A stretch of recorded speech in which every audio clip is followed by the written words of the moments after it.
गया है साजिश के तहत, आपने क्या लगा?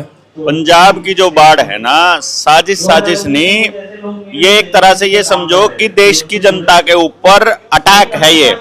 और देश की जनता से ज्यादा यदि बीजेपी खास तौर पे, हालांकि कांग्रेस ने भी कसर नहीं डाली थी 1984 में, लेकिन नरेंद्र मोदी के लिए सबसे बड़े दुश्मन किसान हैं, जो पंजाब वाले, जिन्होंने इसका जीना मुश्किल कर रखा है। इसको सारी खेती हड़प कर उद्योगपतियों को देने नहीं दे रहे, वो पंजाबी हैं और वो पंजाब है। तो पंजाब को समाप्त करना है। अगर आपने लुधियाना की मेरी अक्टूबर 2023 की निडर इंडिया पे जो वीडियो है वो देखी हो, उसमें हमने स्पष्ट रूप से बोला हुआ है कि भाई आने वाले टाइम में यदि आप इनके एजेंडे पर नहीं फिट बैठोगे, यदि आप इनके हिसाब से काम नहीं करोगे, तो ये जो डैम है, चाहे टिहरी डैम है, चाहे ये दूसरा डैम है, इसको तोड़ करके आपको नेस्तनाबूद कर सकते हैं। लेकिन अभी कुछ दिन पहले सारे मीडिया चैनल्स के ऊपर लेफ्टिनेंट जनरल ढिल्लों, जिसकी मैं बात कर रहा था, उन्होंने बड़ी स्पष्ट रूप से कहा था वाटर बम के बारे में। वो वाटर बम क्या है कि वो कह रहे हैं कि डैम्स के ऊपर कैपेसिटी से ज्यादा पानी स्टोर कर लो और फिर जितना वो झेल सकते हैं, जिसका यूज कर सकते हैं, वो यूजफुल जो इस्तेमाल कर सकते हैं, उससे ज्यादा कई गुना ज्यादा छोड़ दो, जिससे कि वो उसका ठीक से इस्तेमाल ही ना कर पाए और वो पानी उनके लिए फायदे की बजाय नुकसान बन जाए और पूरा का पूरा एरिया ही खत्म हो जाए, जो कि आपने देख भी लिया। उससे पहले उन्होंने जो 2020 में पानी छोड़ा था मोहाली, जिसमें डूब गया था, चंडीगढ़ भी जिसके अंदर चपेट में आया था, उस सब का भी जिक्र किया है। वो मैं ऑलरेडी आपको बताता भी रहा हूँ, चाहे मतलब दूसरे मुद्दे हों। अच्छा, अगर इसी बात है कि भाई मतलब जब चाहो वो बाढ़ ले सके हैं, जब चाहो वो बरसात करवा सके हैं, अगर इतने बड़े लेवल पर षड्यंत्र चल रहे हैं, इतनी बड़ी बड़ी साजिश चल रही है, तो फिर समाज के लोग तो ज्यादा जागरूक नहीं है इन बातों को लेकर ना, क्योंकि आज भी लोग ये मानना कि भाई ये सब कुछ तो प्राकृतिक हो रहा है, तो फिर उनसे किस तरह बचा जाए? देखो, जब आपकी बात ही वहां तक नहीं पहुंचेगी तो फिर जागरण का उनको पता कैसे चलेगा? कोई सिलेबस में कृत्रिम बारिश नहीं पढ़ाई जाती, 1945 से हो रही है। बिना तारों के बिजली को ट्रांसमिट किया जा सकता है एक जगह से दूसरी जगह, 1945 से हो रहा है। 1945 से 1938 में ये टेस्ला ने इसके ऊपर रिजल्ट क्या नाम बकायदा सक्सेसफुल एक्सपेरिमेंट कर लिए थे और पास हो गया था। लेकिन एडिसन जो है वो डीसी मोटर पे काम कर रहा था और ये एसी मोटर पे, और टेस्ला जो है वो डीसी पे कर रहा था। और इसी टाइम पर जितने भी ये थे, क्या कहते हैं जिसको, तांबा था, वो जमीन में मिला। अब तांबे का इंडस्ट्री, बड़ी इंडस्ट्री अगर खड़ी करनी है, तो तांबे की इंडस्ट्री का जो कॉन्ट्रैक्ट था वो रॉकफेलर फाउंडेशन के पास था।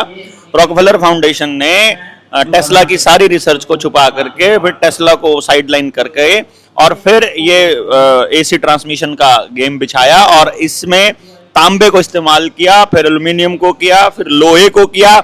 जब तक जमीन के सारे और इस्तेमाल होने लगे तब तक उनको प्रॉफिट होता रहा। ये अब हो रहा है, जब पूरी जमीन के सारे और खत्म हो जाएंगे, अब वायरलेस टेक्नोलॉजी जो टेस्ला ने दी थी वो अब आ जाएगी। तो मतलब एक जगह से दूसरी जगह अगर बिजली पहुंचानी है, इलेक्ट्रिसिटी पहुंचानी है, तो तारों की कोई जरूरत नहीं। आपको पहले अगर कोई कह देता कि साउंड के लिए भी तारों की जरूरत नहीं है, तो आप पहले तब ना मानते। अगर अपने बड़े बुजुर्गों को कोई उस टाइम पे जवानी में बोल देता 1980 के दशक में कि दादा आने वाले टाइम में ऐसा एक जूत सा आ जाएगा, जिन्हें जेब में डालोगे तो उसमें टेलीविजन दिखेगा, तो उन्होंने कहा क्यों छोरे पागल बना हुआ है, बिना एंटीने के क्यों करो होगा। बात यह है कि ये हो रहा है, ये हो चुका है, इसके ऊपर रिसर्च हो चुकी है, प्रैक्टिकल वो कर चुके हैं। और नया जो शब्द है लाइफाई, आज तक तो नहीं सुना होगा किसी ने, अब मैं बताने लग रहा हूं, आने वाले टाइम में सुन लियो। लाइफाई, ये जो लाइट की जो एलईडी है, जो ये सफेद एलईडी है, इनका जो डायोड है वो आपके मॉडेम का काम करेगा। तो आपको वाईफाई की भी जरूरत नहीं पड़नी है और तार की भी जरूरत नहीं पड़नी है।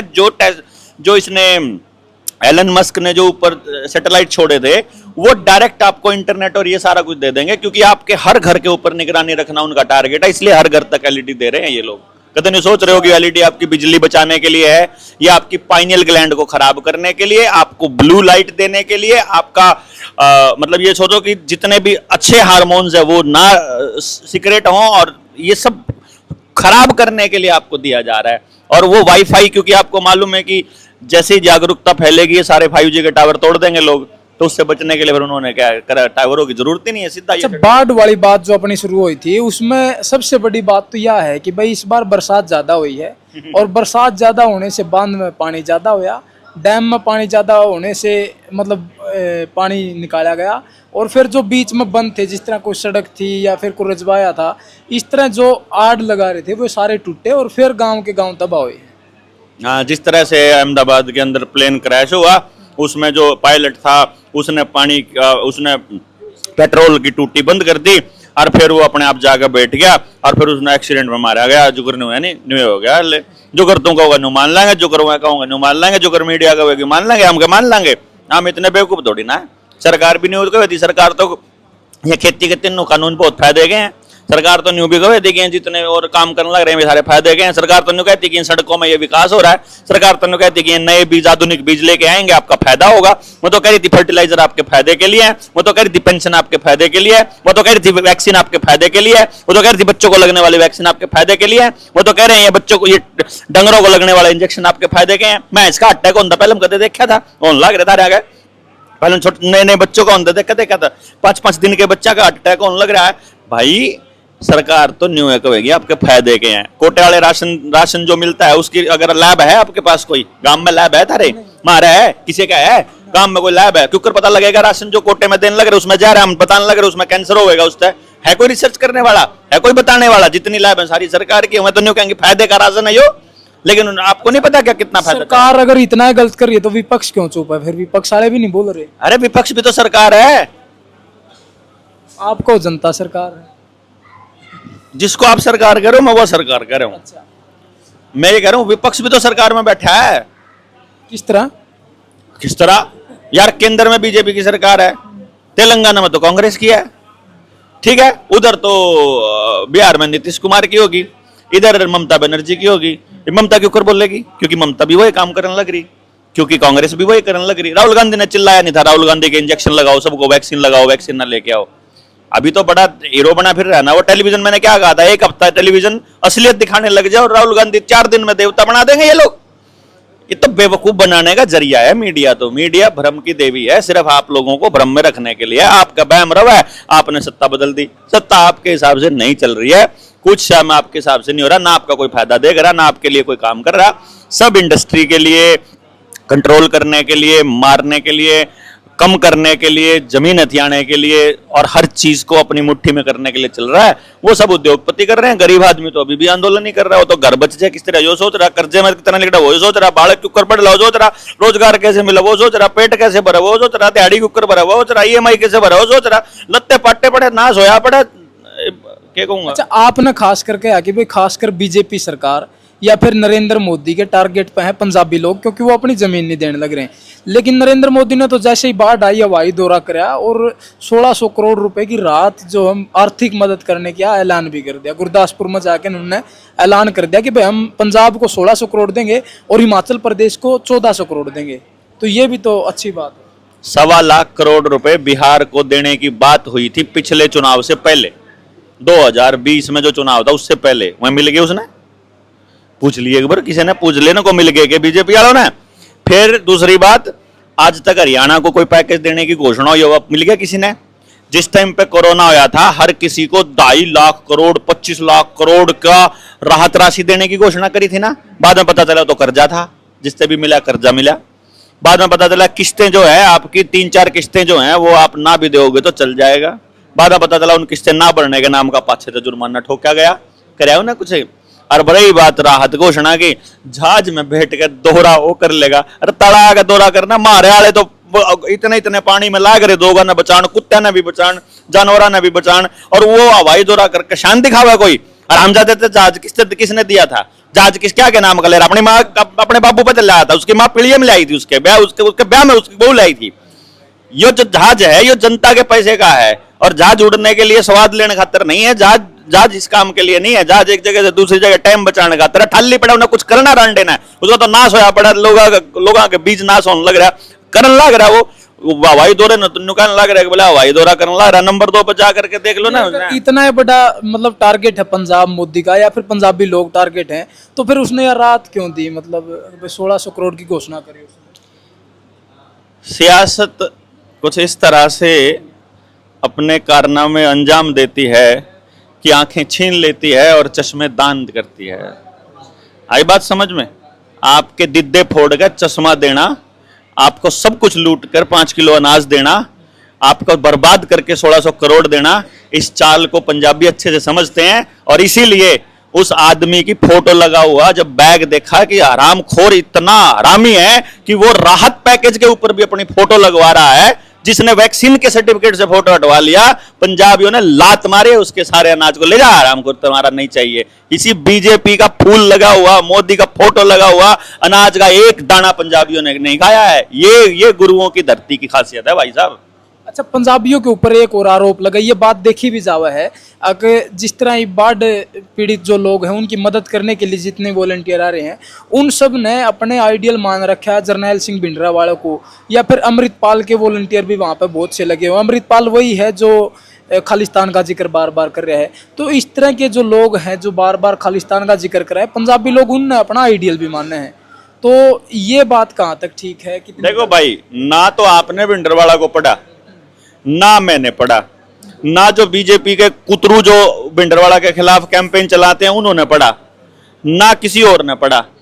भाई अगर सिख जो हैं, सिख कौम संत बोल रही है भिंडरवाड़ा को, तो कोई और उसको खालिस्तानी क्या बोल रहे हैं? यार खालिस्तान क्या होता है? खालिस का मतलब तो निग्गर हो है ना, असली मानस, असली मानसा की जगह।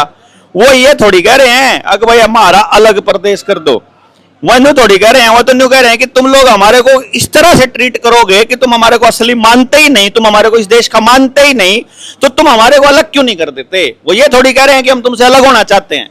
वो तो आपसे ये कह रहे हैं, हम भी तो कह रहे हैं, हम तो अपने गांव में कह रहे हैं कि सरकार का कोई आदमी घुस ना जाए, वो तो हम भी कह रहे हैं। कल को हमारे को भी नक्सली बोल देना तुम लोग, कल को ये इनको बोल देना कि ये हमको भी गुंडा बोल देंगे। कल ये किसान जब बॉर्डर पर बैठे अपने हक की मांग रहे थे, इनको भी तो कह रहे थे कि ये लोग भी यही है।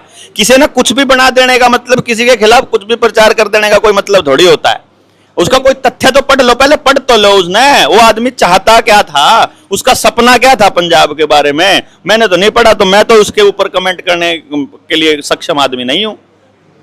लेकिन उनकी तो बहुत बार ऐसी बात सामने आई, मीडिया पे बहुत बार ऐसा प्रचार हुआ है कि वो एक संयुक्त पंजाब की मांग कर रहे हैं, जिसमें हिमाचल का कुछ हिस्सा, हरियाणा का कुछ हिस्सा, या फिर पंजाब जो अब बस रहा है ये पंजाब, और इसको पूरे को मिला के हमारा एक अलग से देश बना दो, हमारी एक अलग से व्यवस्था बना दो।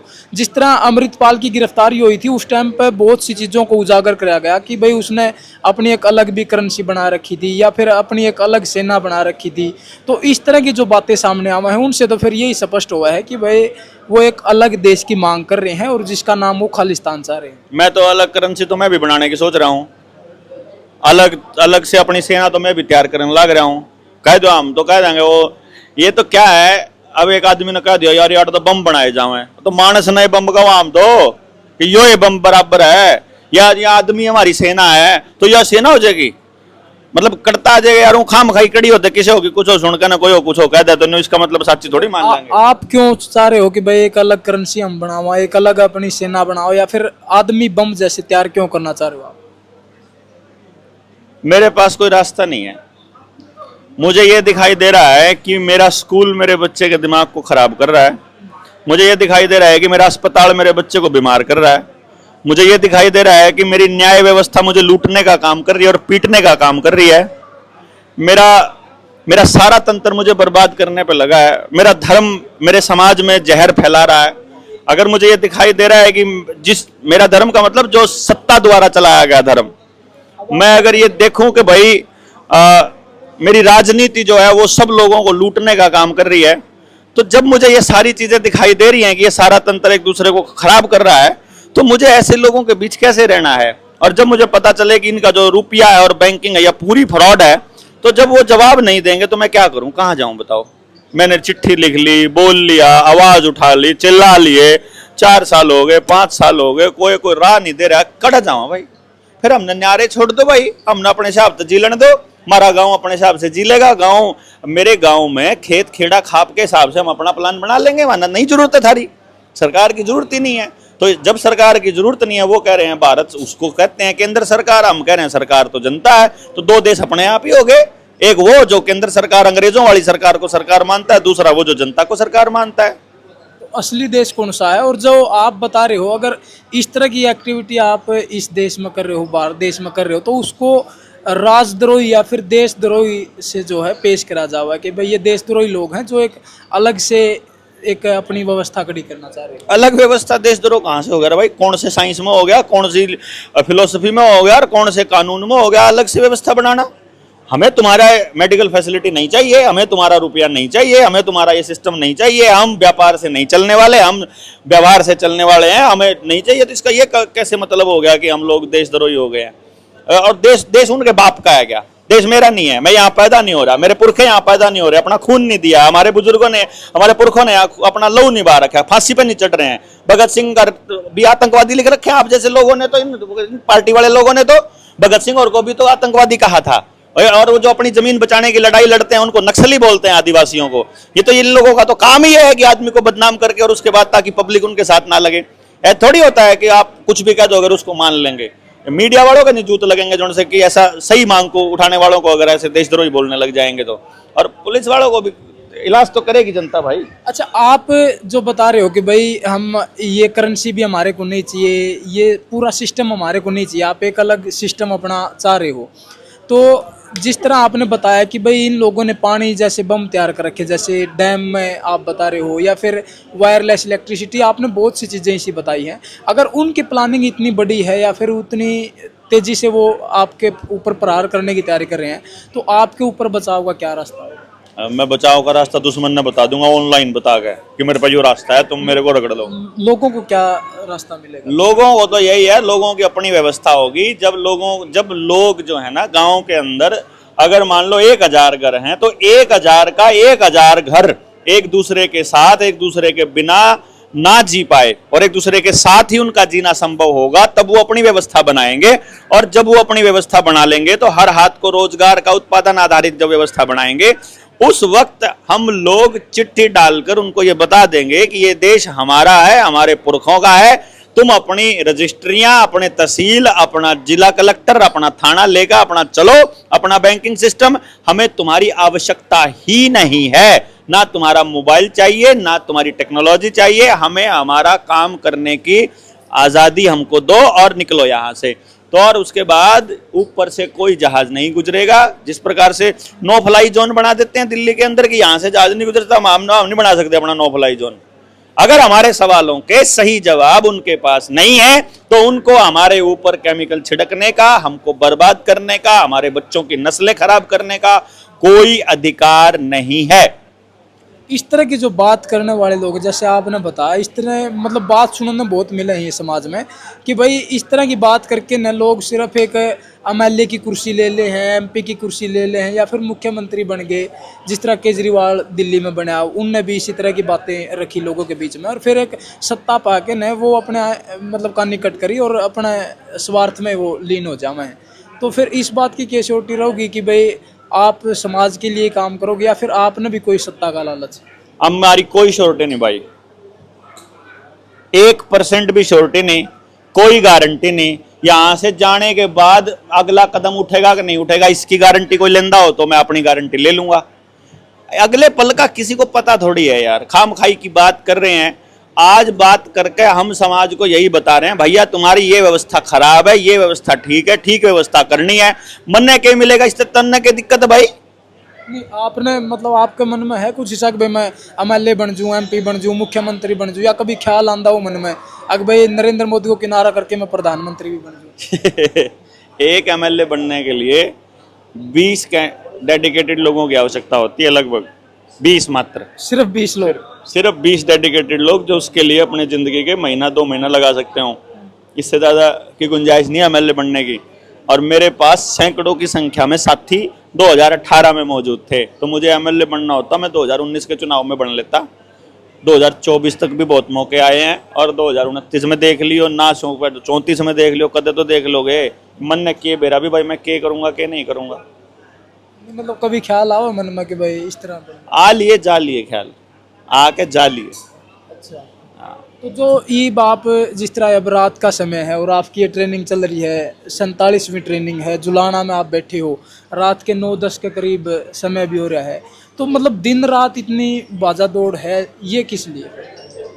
अपनी नस्ल और अपना बीज बचाने के लिए, जिसके लिए कोई भी जानवर मर जाता है। अभी जंगल जलाए, जब जंगलों में आग लगाई, उस वक्त पक्षी अपने घोंसलों के, अपने अंडों के ऊपर बैठे बैठे जल गए, उन्होंने अपना बीज नहीं मरने दिया।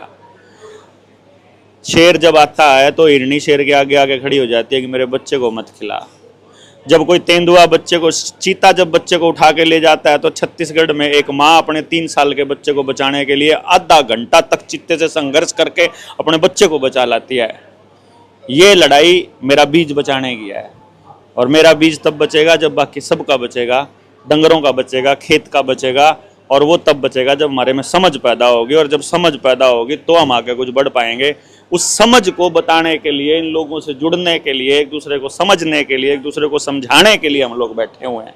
अच्छा, जिस तरह आप बताते आए हो कि भाई हमने तो ये पहले ही बता दिया था, जिस तरह आपने इस वीडियो में भी जिक्र करा कि मेरी अक्टूबर 2023 की वीडियो देख लेना लुधियाना वाली, तो इस वीडियो में भी कुछ हिस्सा बता दो आप कि भाई आगे आने वाले टाइम में ये होने वाला है, कुछ करंटली जो होने वाला है, या फिर अभी कुछ ही दिनों में घटित होने वाला, आपको कुछ ऐसा प्रतीत हो रहा हो कि आगे ये होगा जिससे लोग बच सकें, और फिर ऐसा कुछ होने वाला है तो उससे किस तरह बचा जा सके, ये बता दो आप। देखो, जो फाइनल गोल है वो ये है कि एक वर्ल्ड गवर्नमेंट बनाने की तैयारी चल रही है, जिसमें वर्ल्ड गवर्नमेंट के अंदर जो कमान है वो नरेंद्र मोदी को दी जाने का प्लान है। कारण क्या है कि इस देश के अंदर 100 करोड़ से ज़्यादा लोग हैं, और वो 100 करोड़ से ज़्यादा लोग सारे भावना में बहने वाले लोग हैं। उन भावना में बहने वाले लोगों को कंट्रोल करने के लिए, उनकी भावना को कंट्रोल करने के लिए एकमात्र रास्ता बचता है कि वो ऐसे लोग देख लें, वो ये खेल देखें कि भैया इन लोगों को कैसे लपेटा जाए। भारत को विश्व गुरु बनाने का सपना ऐसे लोग दिखाई रहे हैं। लोग भावना में कह रहे हैं कि पूरे देश का नेतृत्व करेंगे, एलियन अटैक की खबरें आएंगी, ब्लू बीम टेक्नोलॉजी आएगी, नाटो जो कि यूनाइटेड नेशन का एक अंग है, वो पूरी दुनिया के अंदर अपने बेस बनाएगा। इंडिया में बेस कैंप कश्मीर में बनना है, इसीलिए 370 तोड़ी गई है लिथियम भंडार अडानी को सौंपने के लिए, और नाटो की आर्मी का बेस वहां बनाने के लिए। नाटो जब अपनी सेना के साथ युद्ध अभ्यास कश्मीर में करेगा, तो उस अभ्यास के दौरान कुछ गड़बड़ें होकर के कुछ चीजें चाइना के साथ टेंशन बढ़ेगी। टेंशन चाइना और भारत का जब युद्ध होगा तो विश्व युद्ध की तरफ पूरी दुनिया जाएगी। उस विश्व युद्ध के बहाने यहाँ के लोगों को मिसाइल दाग दाग के मारा जाएगा। पंजाब जो कि बर्बाद पानी से नहीं हुआ है, वो युद्ध के नाम पे बर्बाद किया जाएगा। इधर से आप सब लोग, साइबर अटैक आएगा, साइबर अटैक की खबरें आप खूब पढ़ोगे, आपके खाते खाली हो जाएंगे और आपका कर्जा न्यू का न्यू खड़ा रहेगा। तो और सारा एग्रीकल्चर फाइनेंस अडानी को दिया जा चुका है। इधर से आपके बच्चे बेरोजगार होकर के रोजगार मांगने के लिए सड़कों पे उतरेंगे, उनको सड़कों पे उतरने पर उपद्रवी बना दिया जाएगा और उनके ऊपर गोलियां बरसा दी जाएंगी और उनको आतंकवादी बना करके देश के अंदर गृह युद्ध जैसे हालात लाए जाएंगे। जिस प्रकार से आरएसएस का अभी एक कार्यकर्ता मिला था, वो मंदिर के अंदर बीप फेंकता हुआ पकड़ा गया था, उस जैसे कार्यक्रम होंगे जिसमें नफरत फैला करके हिंदू मुसलमान के अंदर करके देश को सांप्रदायिकता के उसमें धोखा जाएगा।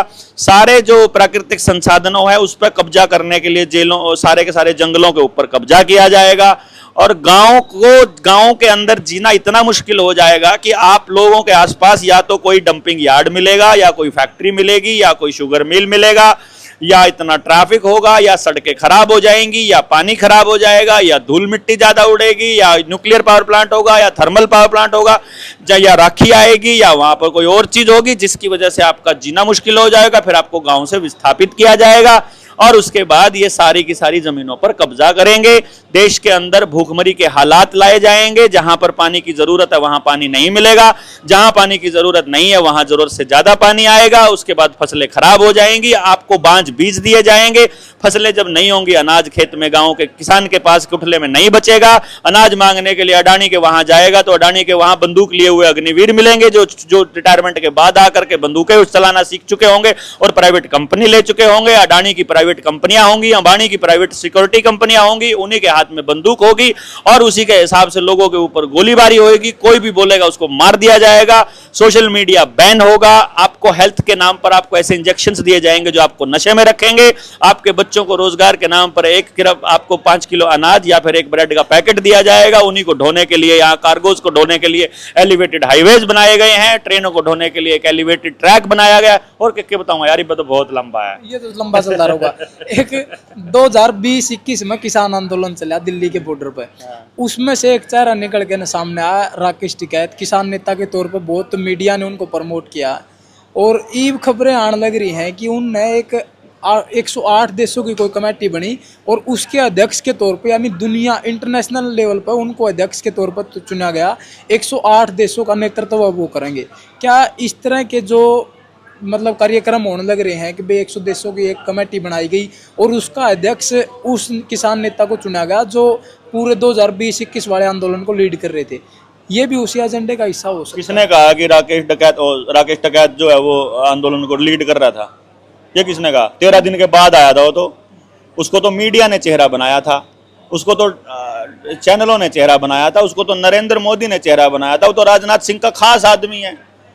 उसको चेहरा किसने बनाया था? वो आंदोलन को लीड करने वाला राकेश टिकैत कहाँ से आ गया?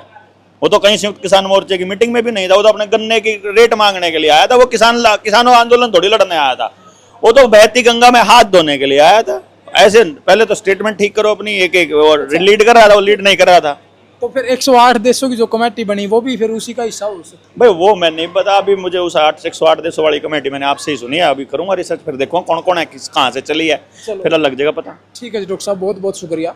तो फिलहाल आपने लाइव जो है डॉक्टर देवेंद्र बल्हारा को सुना है और इनके विचारों को लेकर आप